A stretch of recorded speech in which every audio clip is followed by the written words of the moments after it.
for us to apply. We have had a series of meetings since we came on board.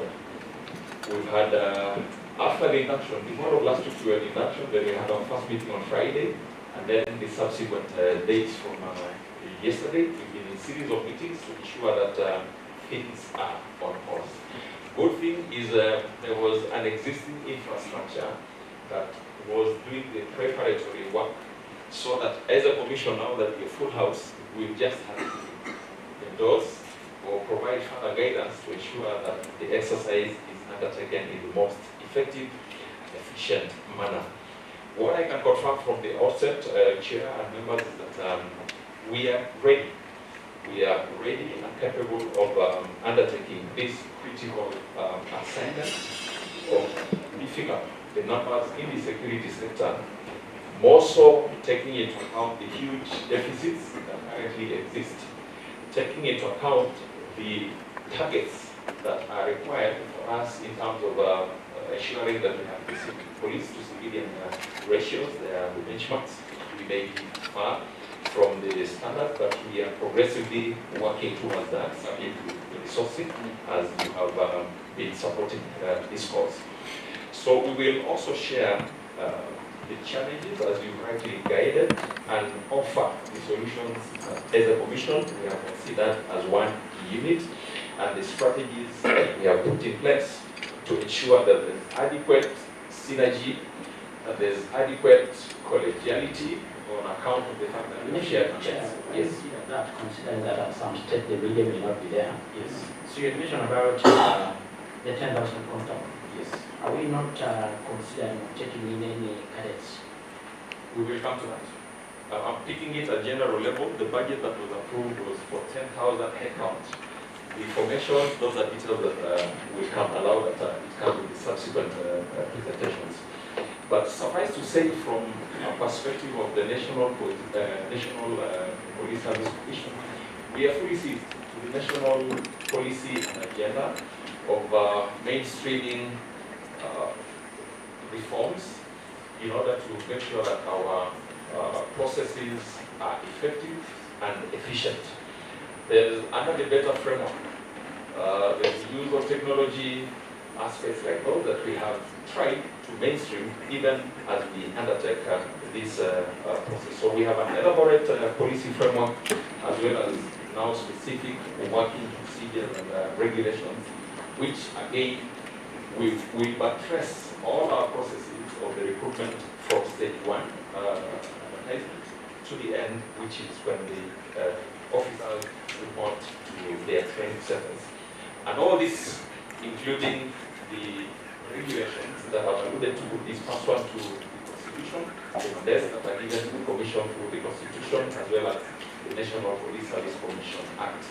We have also discussed, as a Commission, come up with a very clear, elaborate roadmap that starts after we get the clearance, the necessary clearances from the date that we advertise for the positions up to the date when the officers report for training and exiting for deployment.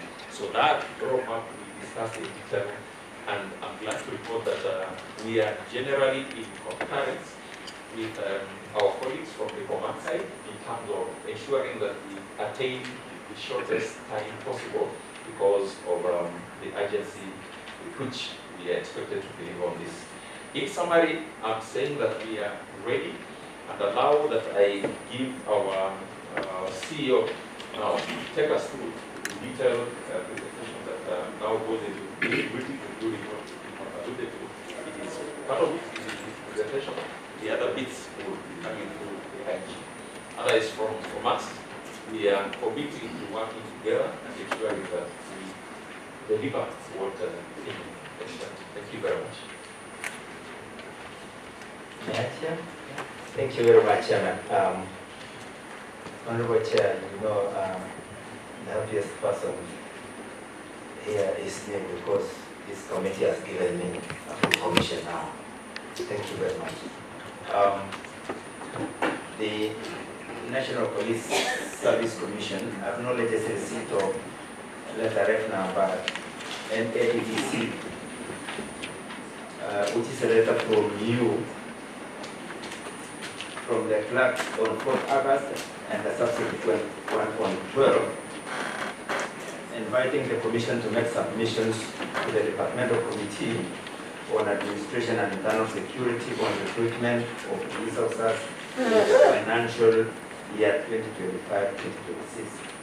Chair, if you allow me to skip the request so that I go straight. Now, I want to present the Commission's preparedness level, including measures put in place to promote transparency, integrity, fairness, inclusivity, accountability, and public confidence in the recruitment process, including compliance with relevant laws, policies, and guidelines. Chair, Article 246 3A of the Constitution expressly mandates the National Police Service Commission to recruit and appoint persons to hold or act in offices within the National Police Service and to confirm appointments. This constitutional provision unequivocally vests the recruitment mandate in the Commission. In fulfillment of this mandate, the Commission reaffirms its commitment to ensuring that the planned recruitment of 10,000 police constables in the financial year 2025-2026 is conducted with the highest standards of transparency, integrity, fairness, accountability, inclusivity, and legality. This commitment is firmly anchored in the Constitution of Kenya, the National Police Service Commission Act, the revised recruitment and appointment regulations, and other relevant legal and policy frameworks. The Commission is cognizant of its accountability obligations under Article 254 of the Constitution and Section 10(1)(q) of the National Police Service Commission Act, which requires it to submit an annual report to both the President and Parliament. Section 10(3)(b) of the Act stipulates that this duty is non-delegable, thereby underscoring the Commission's direct and personal responsibility in ensuring that its processes meet the highest thresholds of integrity and accountability. These provisions also emphasize the Commission's role in guaranteeing that the composition of the service reflects the regional and ethnic diversity of the Kenyan people in accordance with Article 246(4) of the Constitution. To this end, Honorable Chair, the Commission has developed and operationalized policy instruments and institutional frameworks designed to safeguard the credibility, legality, and inclusivity of the exercise of recruitment. These measures include: A. Clear recruitment guidelines and regulations, providing a uniform and transparent framework for candidate eligibility, selection, and appointment. B. A robust oversight and monitoring mechanism, which includes multi-level committees, independent observers, and independent observers in compliance to ensure compliance with applicable laws and prevent malpractices. C. Technology-enhanced processes that leverage digital tools for applications, candidate verification, and data management to minimize human errors and enhance integrity. D. Inclusivity and diversity safeguards.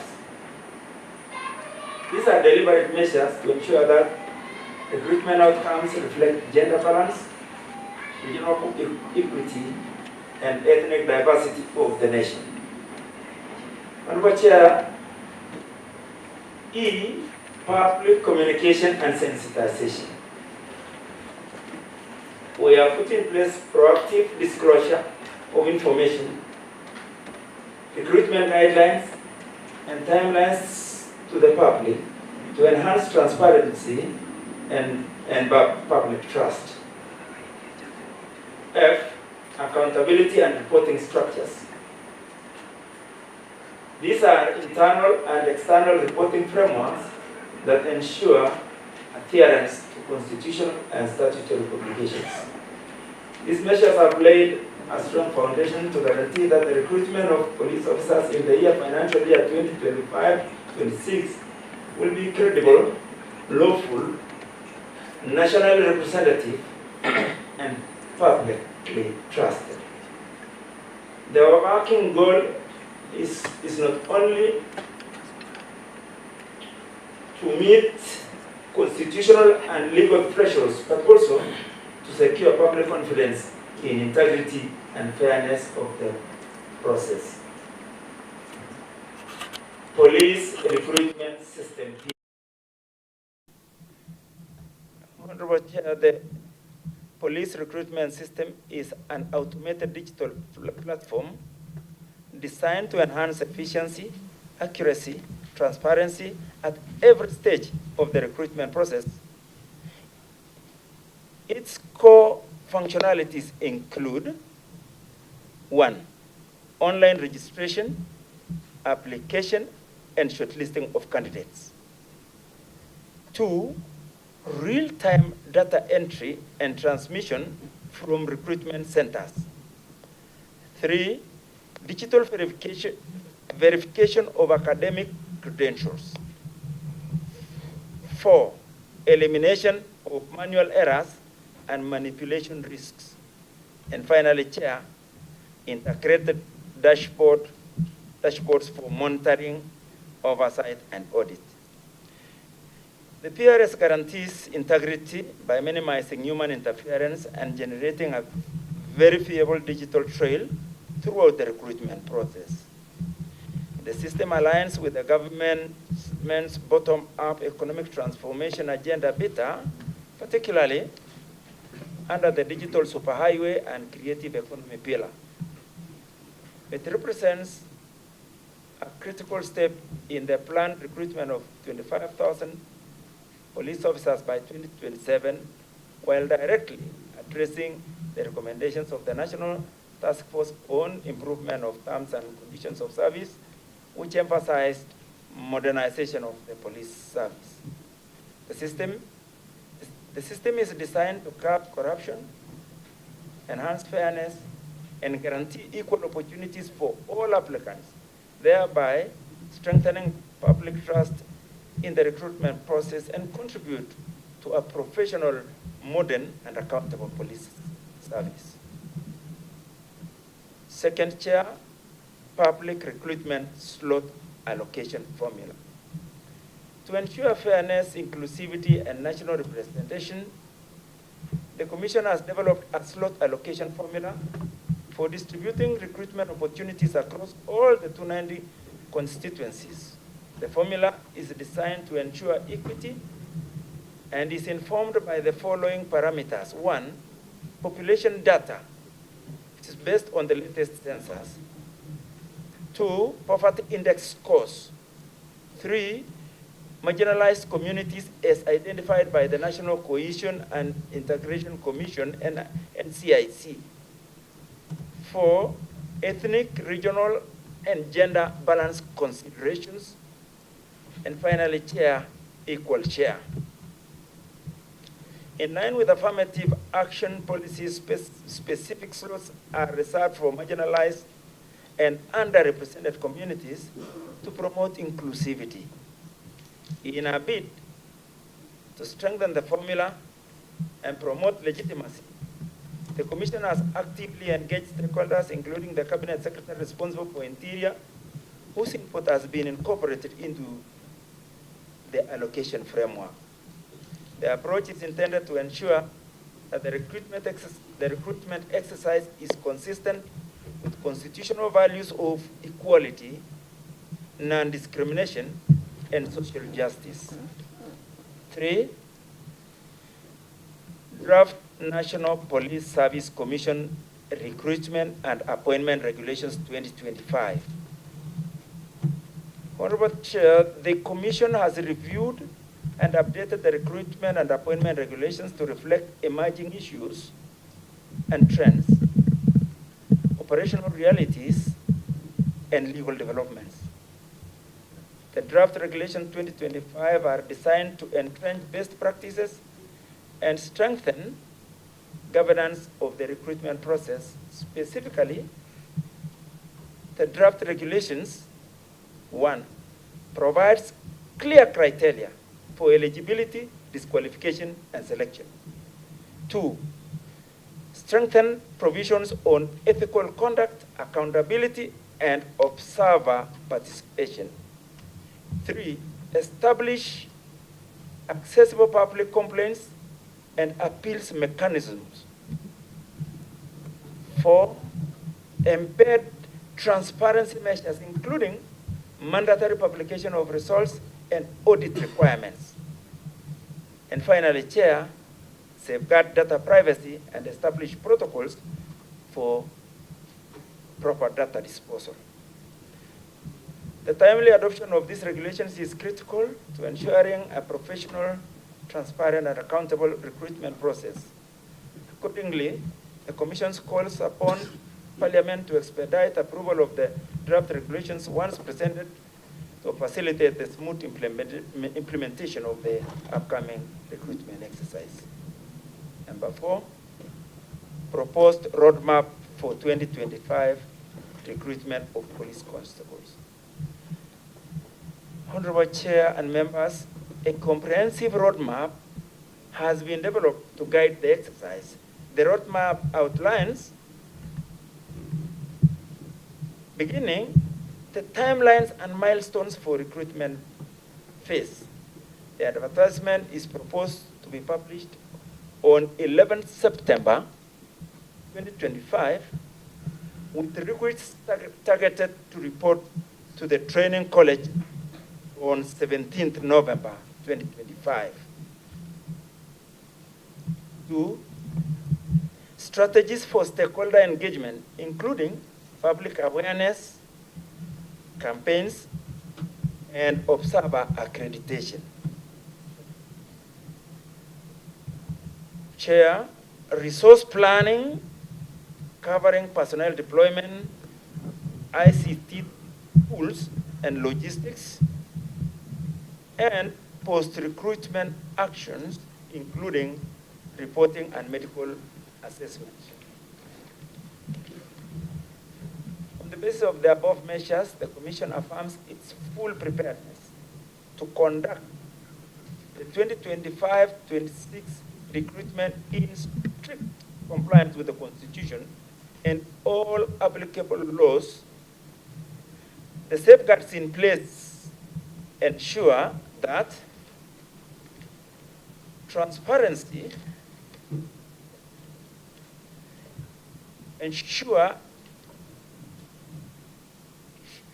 is observed through the digital ERS platform, open publication of results, and observer participation.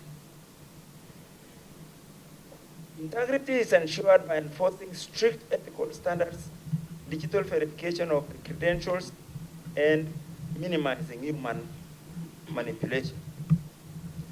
Fairness is guaranteed through the slot allocation formula, ensuring equitable distribution across all constituencies. Inclusivity is ensured by applying affirmative action for marginalized groups, women, and minorities, reflecting Kenya's diversity. And accountability is maintained through real-time dashboards, audit requirements, and complaints and appeals channels for independent oversight. Cumulatively, Chair, these measures foster legitimacy and public trust in the National Police Service, guaranteeing credible, merit-based, corruption-free, and nationally representative recruitment. Chair, the current challenges in executing the functions, including any overlaps that impede effective policing and governance? Banasio, Yes. I don't know whether I didn't get it right. I think we had, your chair Yes. had alluded earlier that you had addressed this issue of recruitment. Then we'll come into the challenges, the overlap, the push and pull, you know, Yes. when probably the media will have left the stage. So maybe we can address what you've already presented. Yeah. I think that's We what have the chair two short alluded ones, Chair. We have strategies to foster collaboration. The issue of money overlaps, I think we address when we don't have the media. Okay, yes. Yes. Yes. We can skip that and go to page 12.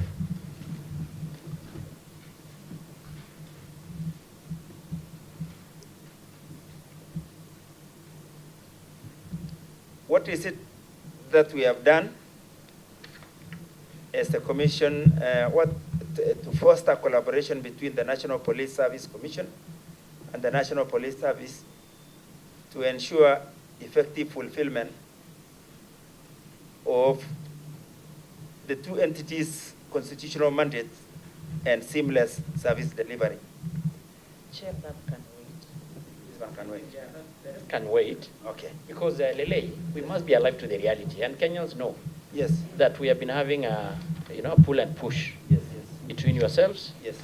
the NPS, and we want to address that one, maybe in camera, because it borders some issues of national security as well. So I think what was important, Chair, I submit. yeah, what is important, and I will ask members, we ask some questions, then we'll excuse the media on what is already presented, because I think that is the part we say may not be much of privacy. It is what we maybe the public may need to know. When are we doing recruitment? How many constables? What are the mechanism of transparency? So maybe we can pause there. If need be, you can still pick from there. Yeah, I think that is what we agreed, members, right? And we have one member who has joined us. Before we take questions, we can let her get on record. Thank you, Chair, and I'm sorry for coming in a little late. My name is Caroline Ngaleche, County MP for Elgeyo Marakwet County, and a member of this committee. Thank you. And most welcome. So, members, what we are going to, as we are agreed, we are going to take a few questions from what Lele has already presented. Then we are going to excuse the media and now go back again to other issues that we know maybe a little bit need a bit some privacy. Is that in order? And we are going to, starting from the session vice chair, we go to Sarah Korere, Laikipia North, Mount Elgon. Commandant. Okay. Very good. In that order. Then Lele and your commission chair may not. I think that majority of the question may be directed to you. Thank you, Chair. I have two questions. One,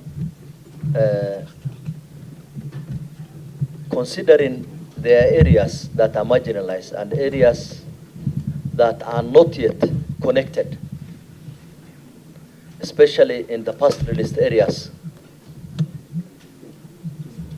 people don't have access to internet.